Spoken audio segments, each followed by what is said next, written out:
Once again फिर से स्वागत है आपका आर एस मस्ती ब्लॉग में। तो आर एस मस्ती ब्लॉग में आपका स्वागत है।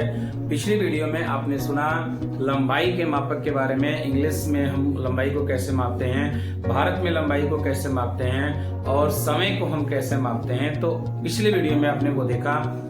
आपने अगर वो वीडियो नहीं देखा है तो एक बार पीछे जा करके हमारे सारी वीडियोस को देखिए जरूर, ताकि आपको मैथ्स का कुछ जानकारी, कुछ नॉलेज आपको अच्छे से मिले। क्योंकि आप अगर कंपटीशन की तैयारी कर रहे हैं, कंपटीशन के एग्जाम में बैठने वाले हैं, तो आपके लिए वीडियो खास होने वाला है। तो आज हम बात करेंगे ऐसे टॉपिक्स के बारे में जो आप अक्सर बीजगणित में पढ़ते हैं, लेकिन आपकी समस्याएं हमेशा बड़ी रहती है।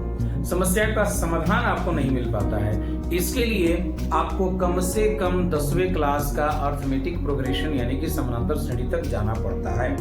तो अगर आप वहां तक नहीं पहुंचे हैं या वो चीज आपके दिमाग में नहीं है, तो आज के वीडियो में हम बताने जा रहे हैं उन्हीं के बारे में। तो लगातार बने रहिए हमारे साथ आर एस मस्ती ब्लॉग के साथ और समझिए संख्याओं का कैलकुलेशन हम एक फॉर्मूले के द्वारा कितना आसानी से कर सकते हैं। तो बने रहिए हमारे वीडियो। कर रहे थे कि संख्याओं के बारे में बात करेंगे, तो आपके सामने एक फॉर्मूला है लगातार समप्राकृत संख्याओं का योग।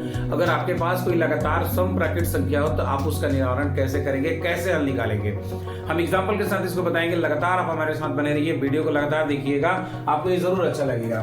तो मान लीजिए सबसे पहले हम समझते हैं कि सम संख्या हम कहते किसे हैं। सम संख्या मतलब क्या है? तो सम संख्या, सम प्राकृत संख्या, प्राकृत संख्या जो 1 से शुरू होता है, लेकिन सम का मतलब जो 2, 4, 6, 8। सम का मतलब होता है जैसे सम संख्या 2, 4, 6, 8, 10। ठीक है, तो ये लगातार सम प्राकृत संख्या है। लेकिन यहाँ तो फाइनल है ना कि आपको 10 तक दिया हुआ है। मान लीजिए अगर दूसरा क्वेश्चन दे दिया 2, 4, 6 ... 100। ठीक है, यानी कि बीच वाला अंक यहाँ पे गायब हो गया और ये सिंपल है। तो दोनों को जोड़ना है आपको। मान लीजिए दोनों को जोड़ना है, तो आप कैसे जोड़ेंगे? तो इसको चलिए मैं जोड़ के देखता हूँ। 2 + 4 + 6 + 8 + 10। इसको जोड़ना हो तो आसानी से आप जोड़ सकते हैं। कैसे? 4 × 6 = 6, 12, 8, 20, 10, 30। इसको आसानी से जोड़िए, लेकिन इसको जरा जोड़िएगा तो आपकी परेशानी बढ़ जाएगी। ऐसे ही सवाल को हल करने के लिए इस फॉर्मूले की जरूरत पड़ती है। अच्छा, यहाँ पे लगातार समप्राकृत संख्या का योग n क्या है? n यानी उस पद का, उस संख्या का अंतिम पद। n क्या है? n पदों की संख्या है।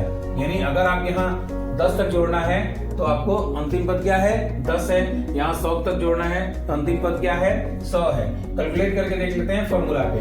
तो मान लीजिए n की जगह पे हमने क्या लिखा? 10/2, फिर यहाँ पे 10/2 और प्लस में 1 कर दिया। तो ये कितना आएगा? 5 कट के 5 आएगा। यहाँ भी 5 और 1 6 आएगा। तो 6 × 5 = 30 आ गया टोटल कैलकुलेशन।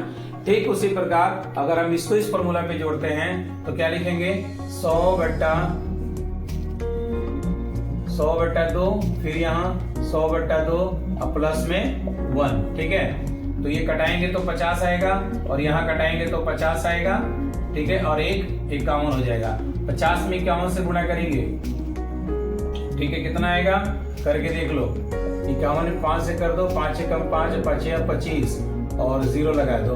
2550। अब बताइए कि फॉर्मूला से इसको जोड़ना आसान था कि एक एक करके जोड़ना आसान है? तो एक एक करके जोड़ने के लिए 2-4 अंक दिए रहेंगे तो हो जाएगा। सम संख्या आप समझ रहे हैं ना, जिनके बीच गैपिंग है 2 का, केवल 2 का गैपिंग होगा तो उसको हम सम संख्या बोलेंगे। जैसे 3, 5, 7, यहाँ भी 2 का गैपिंग है, बट 3 के बाद 4 आ गया तो एक सम है, एक विषम है। ठीक है, अच्छा, सम संख्या का एक और परिभाषा देते हैं, जो 2 से कट जाए। यानी वह संख्या जो 2 से कट जाए वो सम संख्या है। क्लियर है? लेकिन लगातार सम संख्या की बात हो रही थी, तो लगातार सम हो या विषम हो, दोनों के बीच 2 का गैपिंग होना चाहिए। तो आपका सवाल था कि लगातार समप्राकृत संख्या का योग हम कैसे निकालेंगे?